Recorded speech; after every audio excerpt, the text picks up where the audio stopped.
My name is Emily Carter, and I never thought the man I loved would be the reason I found my strength. For 6 years, I called him my husband. Today I sit in a courtroom watching him laugh while he signs the divorce papers. The same hands that once promised me forever. Each stroke of his pen sounds like a door closing. He believes this is his victory. He believes I'll walk away small. But what Ryan doesn't know is that while he was breaking vows, I was quietly building something he could never control. Before I tell you how everything changed in this room, before you see the look that will wipe that smile from his face, hit like subscribe and tell me in the comments where you're listening from. Because if you've ever had to stand up for yourself when no one thought you could, you'll understand every word of this story. I grew up in Willow Creek, Georgia, a town where mornings smelled like dew and diesel and everyone waved whether they knew you or not. My parents taught me the math of survival. Work hard, spend less, and never owe anyone. I learned that independence was something you saved for, $1 at a time. When I moved to Atlanta for college, it felt like stepping into a photograph that never stood still. I studied accounting. Numbers made sense when nothing else did. They were honest. They never lied, never loved, never left. After graduation, I lived in a tiny apartment with peeling paint and a balcony big enough for one chair. I was broke, proud, and free. That's where I met Ryan Carter. He walked into my favorite cafe one rainy afternoon, all confidence and crisp ambition. He was studying law, heir to a family that wore their last name like armor. He asked what I was reading, looked at my spreadsheet printouts, and smiled. "You've got potential," he said. Back then, I thought it was praise. Now I know it was permission, something I never needed. He bought me coffee, then dinners, then dreams, weekends in the mountains, whispered promises of a future we'd designed together. I thought I'd found someone who saw me. In truth, he saw a project. Soon, he was suggesting small changes, a new haircut, better clothes, a refined group of friends. He said my job at a small firm was cute, but unnecessary. Why exhaust yourself for pennies when I can take care of you? He smiled when he said it, as though dependence were affection. We married in spring, under magnolia trees heavy with blooms. He looked perfect. So did I. Perfection, I'd learn, is often a warning sign. Our house sat in an exclusive neighborhood where every window gleamed and every smile was practiced. Inside, it was beautiful and cold. I tried to hang bright photos, but Ryan preferred a minimalist aesthetic. Translation: a space that looked expensive but felt empty. The first cracks appeared early. He corrected me in front of guests, laughed when I spoke about my work. Accounting was common, he said. I began to shrink quietly, politely. 2 years into our marriage, my independence was a memory. He tracked our expenses like an auditor, questioned every purchase but never his own. He spent thousands on golf memberships while lecturing me about saving. Visits home grew rare. "Willow Creek's too provincial," he'd say. My college friends faded, replaced by people who measured worth in handbags and zip codes. At dinners, I overheard one of them call me Ryan's experiment with the middle class. He didn't defend me, he just told me to fit in better. Still, there was one part of me he couldn't polish away. The part that loved numbers, logic, the quiet order of work. When my firm offered me a promotion, he called it a distraction. "We'll start a family soon," he said, but his soon never came. It was around then that I discovered something new: consulting. Our firm had begun advising small businesses, and I volunteered for extra projects. Late at night, I'd read case studies by the light of my phone. Something about helping others find stability lit a fire I thought was gone. I mentioned starting my own firm one day. Ryan laughed. "Be realistic, Emily. Business takes capital, and let's be honest, you're not exactly the entrepreneurial type." That was the moment. The quiet snap inside me. Not a scream, not a fight, just a decision. If he wouldn't believe in me, I'd do it myself. The next week, I opened a private account, a small deposit from each paycheck, a secret seed. While he slept, I studied. Free online courses, podcasts, anything that taught me how money moved. I told him I was taking extra certification classes. He called it cute ambition. I smiled and let him believe it. That year, I registered a name, Carter Consulting Solutions. No office, no employees, just me and a laptop. My first client came by chance, a cafe owner drowning in invoices. I helped her reorganize her books for free. She doubled her profit in 3 months and told everyone who'd listen. Word spread quietly, just enough to keep me busy, but not enough for Ryan to notice. He still came home late, smelling of unfamiliar perfume. Still played the part of the successful attorney with the perfect wife. But I was changing. Confidence crept back into my voice. He noticed and mistook it for complacency. Until the night everything shifted. I was folding laundry when his phone buzzed on the counter. A preview lit the screen. Missing you already. Last night was... The message cut off. My hands went still. I didn't need the rest. I didn't confront him. Not yet. I started to watch, to record patterns. Late Thursday meetings, unexplained weekends, a restaurant he suddenly loved. Patterns always tell the truth. The night I confirmed it was quiet, almost cinematic. He told me he had a late client dinner. I told him I was meeting a friend. Instead, I parked near his favorite restaurant and waited. At 8:30, his black sedan pulled in. 10 minutes later, a red coupe followed. A woman stepped out. Blonde hair, tailored dress. Amanda Walsh, his colleague. They embraced like people who had forgotten the world existed. I watched, numb but strangely calm, and took photos. Not for revenge, but for reality. 30 minutes later, I walked inside. He was laughing when I reached their table. My voice didn't shake. "This explains the late meetings," I said. His face emptied of color, then rearranged into practiced charm. "Emily, it's not what it looks like." "It never is," I said, and left before he could build another lie. That night, he came home after midnight smelling of guilt and whiskey. He tried apologies, then excuses, then finally, proposals. "Let's start over. Let's fix this." Maybe a second honeymoon. I told him I needed time. He believed me. What I needed was a plan. I met Rebecca Torres, a divorce attorney whose calm could slice steel. She taught me the language of power. "Tennessee law rewards documentation," she said. "Gather everything." Quietly I did. Bank statements, property deeds, receipts, emails, and the knowledge that every page was a step toward freedom. But Ryan found one search I forgot to hide: how to divide assets in divorce.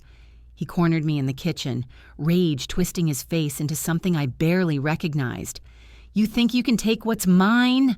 he shouted. His voice cracked like glass. "You'll have nothing without me." I didn't answer.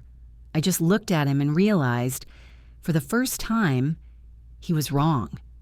That night, I moved my files to cloud storage and opened a safety deposit box he'd never find. I wasn't scared anymore, only ready, because soon he'd learn that the woman he tried to break had already built her own way out. The days after that night passed in eerie calm. Ryan acted as if nothing had happened. Flowers on the table, smiles at breakfast, empty apologies wrapped in charm. I played along, not out of forgiveness, but strategy. 30 seconds later. During his late meetings, I began shifting money, consolidating accounts, moving my business quietly into its own orbit. Every invoice, every client payment was tucked away in a place he'd never find. Rebecca helped me build a paper trail so clean it could cut glass. At work, my colleagues noticed I'd changed. They thought it was sadness. It was focus. Each spreadsheet, each signature was fuel for the fire he'd started. 1 minute later, weeks turned into months. Ryan's arrogance only grew. He spoke of our marriage like a negotiation. "We can make this easy," he'd say. You sign, I'll be generous. He didn't realize that the woman he once dismissed was already 3 steps ahead. I doubled my client list. Nights bled into mornings. Coffee became my companion, silence my ally. I was building something invisible, a fortress behind a polite smile. 30 seconds later, when his lawyer sent the first offer, a token payout, 6 months of expenses, and a suggestion I should move on with dignity, Rebecca laughed softly. "He's testing you," she said. "Let him think you're still the girl who needs saving." So I did. I signed nothing. I waited. Patience is power when the truth is on your side. Meanwhile, I learned everything about business ownership, how to scale, how to price, how to hide brilliance in plain sight. By the time Ryan noticed I was distant, I was already miles beyond his reach. 1 minute later. Then came the final straw. I found a receipt from a jewelry store tucked into his shoes, a bracelet worth $12,000. It wasn't for me. I didn't cry this time. I laughed, because now I had evidence, proof that he spent our money on someone else. That afternoon, I heard the door open. Voices. Laughter. Ryan and Amanda. In our bedroom. He froze when he saw me. "Emily, you're supposed to be at work." "I took a half day," I said. "Apparently, so did you." He didn't deny it. He didn't even look ashamed. He simply said, "I want a divorce." 30 seconds later, his confidence was staggering. He offered me a settlement. He'd keep the house, the cars, the accounts. I could have something comfortable. He actually used those words. I smiled. "I'll think about it," I said, but in my mind the battle lines were already drawn. He left that evening with Amanda on his arm. The door shut behind them, and the quiet that followed felt like rebirth. For the first time in years, the silence belonged to me. 1 minute later. The next day, I changed the locks. I documented every piece of furniture, every painting, every possession. Not because I wanted to keep them, but because proof is a language courts understand. Rebecca filed the response papers. Ryan's team laughed. They wouldn't be laughing for long. While they prepared to destroy me financially, I was preparing to win. Every late night, every cute ambition he mocked had become my arsenal. Months passed. His lawyers tried to intimidate me with paperwork and delay. He told friends I was unstable. He painted himself as the victim. And yet, each time he spoke my name, I was signing a new client, making another investment, building another wall of proof. The empire he never noticed was already thriving. One evening, I stood on the balcony of my rented apartment, watching the city lights stretch beyond the horizon. Atlanta hummed beneath me like a promise. I whispered to myself, "He's already lost. He just doesn't know it yet." 1 minute later. The night before our first hearing, Rebecca called. "Are you ready?" she asked. "Completely," I said. "Good." Tomorrow, we start showing him the woman he married, not the one he imagined. I didn't sleep much. I didn't need to. Every sleepless night before this, one had been rehearsal. I packed my files, my evidence, my calm, and as dawn bled into the skyline, I looked in the mirror and saw something new. Not anger, not fear, power. Tomorrow he'd see it too. The morning after Ryan moved out, the silence was different. It wasn't emptiness anymore. It was space. Space I could finally fill with my own voice. I woke early, brewed coffee strong enough to sting, and opened my laptop. The logo of my company blinked on screen, Carter Consulting Solutions. It still felt fragile, like a secret written in pencil. But it was mine. And this time, no one would tell me what I could or couldn't build. Emails poured in from small business owners I'd helped for free. They wanted contracts now, full-time consultations. Within weeks, I was earning more on my side business than at the firm that once paid me by the hour. Freedom had a number attached to it, and it was growing. Ryan's lawyer called again, another generous offer. Another reminder that I was supposed to vanish quietly. I sent it straight to Rebecca. She said, "Let him underestimate you. It's the most expensive mistake he'll ever make." She was right. I rented a tiny office downtown, bare brick, secondhand desk, sunlight that spilled like forgiveness. I hung one frame on the wall. Work in silence and let the numbers speak. Every morning I touched that frame before starting the day. My clients multiplied. I guided restaurants, florists, mechanics, ordinary people drowning in bills, to profit. I didn't sell prestige. I sold clarity. When a regional restaurant chain called Southern Harvest hired me, they were 2 paychecks from collapse. 3 months later, their profits tripled. They sent me flowers with a note that said, "You didn't just save our business, you saved our families." I cried in the stairwell where no one could see. Success attracts new circles. Through a client, I met Patricia Chen, a serial entrepreneur who had built and sold tech startups before 40. She studied my rate sheet and laughed. "You're charging like an intern." Triple it, I did. And instead of losing clients, I gained better ones. That was my first lesson in perceived value. You teach people how to price you. Patricia became my mentor and friend. Over matcha lattes and market charts, she introduced me to a new word, angel investing. "Don't just earn," she said, "multiply." And I did. Ryan's name still drifted through gossip. He paraded Amanda at firm events. He still sent late-night texts. "We can fix this." I ignored them all, because every time he reached out, I was one deal stronger, $1 freer. My first investment returned 60% in 8 months. Then came another, then another. Soon, I wasn't consulting just for income. I was building capital. I formed a holding company, E. Carter Group, LLC. No one but Rebecca and Patricia knew. Not even Elena, my first client, guessed how far I'd gone. Ryan, meanwhile, was cracking. The affair that started in secrecy turned public, and gossip followed him like perfume.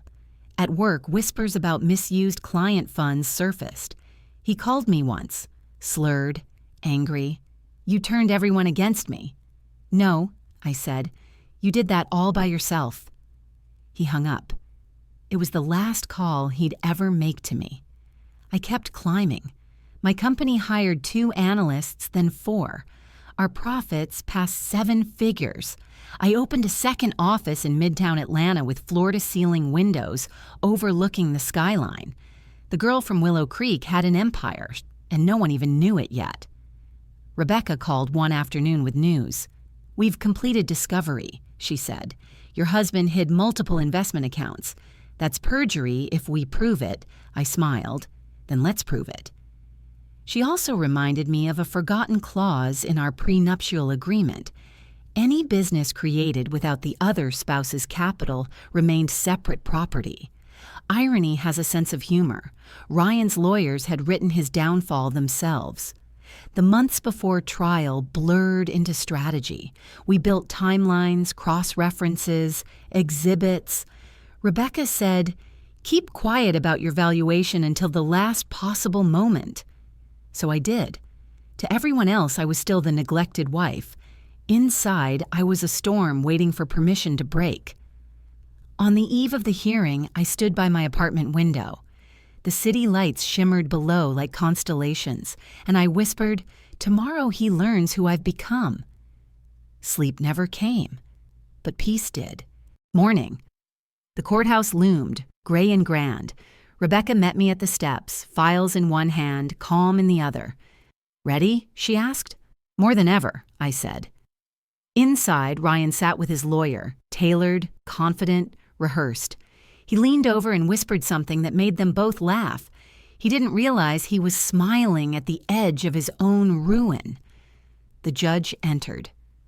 The proceedings began. Ryan testified first, painting himself the martyr. "I just want a fair resolution," he said. He looked sincere. He always did. But sincerity is easy when you've rehearsed your lies. Rebecca rose next. Her voice was calm steel. "Your Honor, new evidence shows undisclosed accounts and misuse of marital funds." She laid out spreadsheets, signatures, transfers. Each exhibit landed like a hammer. Ryan shifted in his seat. His lawyer tried to object, overruled. Then came the moment Rebecca had planned for months. "Additionally, Your Honor," she said, "we submit Mrs. Carter's full financial disclosure." She handed a sealed envelope to the clerk. Ryan smirked. He thought he knew what it contained. He didn't. The judge opened it, scanned, then frowned. Surprised, she began to read aloud. Emily Carter Consulting. Valuation $2.3 million. Investment portfolio $12.8 million. Property holdings $1.2 million. A murmur rippled through the courtroom. Ryan froze, his smile collapsing like wet paper. His lawyer whispered frantic numbers that no longer mattered. When the judge finished, she looked up.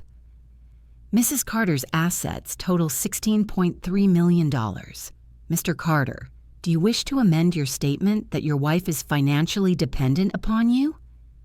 He said nothing. There was nothing left to say. Rebecca sat down beside me, and for the first time in years, I allowed myself to exhale. Because the truth, written in ink and sealed by law, was louder than any insult he'd ever spoken.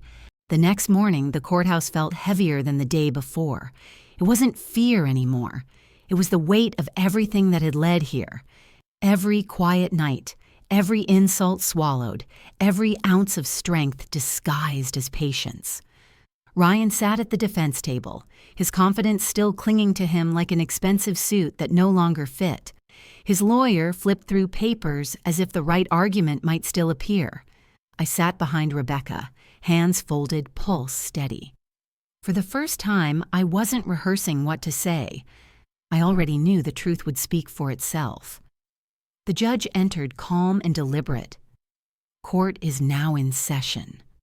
Her voice cut through the silence like glass through fog. She began reading. "After reviewing the financial evidence," she said, "this court finds that Mr. Carter concealed multiple accounts and failed to disclose assets as required by law." Her words were not angry. They were absolute. Ryan's lawyer stood. "Your Honor, my client was unaware." "Sit down," the judge said firmly. The gavel struck once. The sound was final. Then she continued. "The prenuptial clause is clear. Any business created without capital from the other spouse remains separate property. Therefore, all companies and investments owned by Mrs. Carter are recognized as her sole property." The air shifted. It wasn't just silence now. It was realization. Ryan's jaw tightened. He looked at me, desperate to find some trace of mercy in my face. There was none left to give. The judge wasn't finished. "Furthermore," she said, "because Mr. Carter intentionally withheld financial information, this court awards a greater portion of the marital estate to Mrs. Carter, 70%. The words fell heavy and perfect, the kind of justice that doesn't shout, it just lands. Ryan's lawyer tried to recover. "Your Honor, surely this is excessive." The judge lifted her hand. "Counselor, your client's credibility is compromised."